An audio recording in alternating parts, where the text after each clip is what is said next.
Magandang tanghali! Kumusta po? Narito po ulit ang update natin para sa lagay ng ating panahon.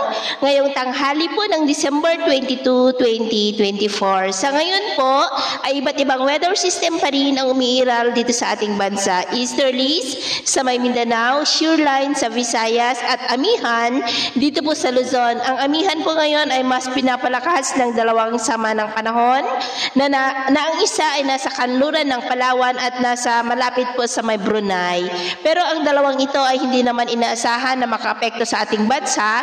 Kikilos po ang mga yan palayo. At sa ating long range forecast ay wala naman pong bagyo na namamataan na tatawid po dito sa ating kalupaan hanggang sa matapos ang taon na ito, pero may nagbabanta na mabuong sama ng panahon sa silangan ng ating bansa sa susunod na mga araw at ang development yan ang ating babantayan kung matutuloy po o hindi. At ang susunod na bagyo ngayong taon ay papangalanan po sa local name na Bagyong Romina. At sa lagay ng ating panahon, ngayong tanghali po ay maayos ang panahon sa malaking bahagi ng ating bansa, pero may tsansa pa rin ng cloudy skies with isolated rain sa ilang bahagi ng Cagayan Valley, Apayao, Calabarzon, Bicol Region, Mimaropa, Samar Provinces, Leyte, Bohol, Southern Cebu, Negros, Aklan, Capiz, Iloilo, Sulu Archipelago, Zamboanga, Northern Mindanao at ilang bahagi ng Davao. At sa susunod na mga oras ay mas maulap na ang kalangitan with isolated rain sa may Southern Luzon,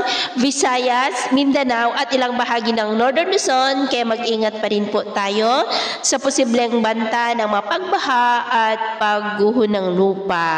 At sa atin naman pong mga baybayin, iwasan na muna natin ang papalaot sa kanlurang baybayin ng Luzon, silangang baybayin ng Luzon at Visayas, maging sa seaboard ng Batanes, Babuyan Island seaboard at northern seaboard ng Cagayan, dahil ang mga alon dyan ay posible po na aabot hanggang sa 6 to 12 feet. Kaya hanggat maaari ay iwasan na muna natin ang papalaot dyan sa mga may kulay pula para po mas makaiwas sa mga sakunang pangkaragatan. So ito ang latest update natin sa araw na ito. At ako pa muli si James na nagsasabing sa kahit anong pagsubok po na darating sa ating buhay, huwag po tayong mawawalan ng pag-asa. Thank you and God bless.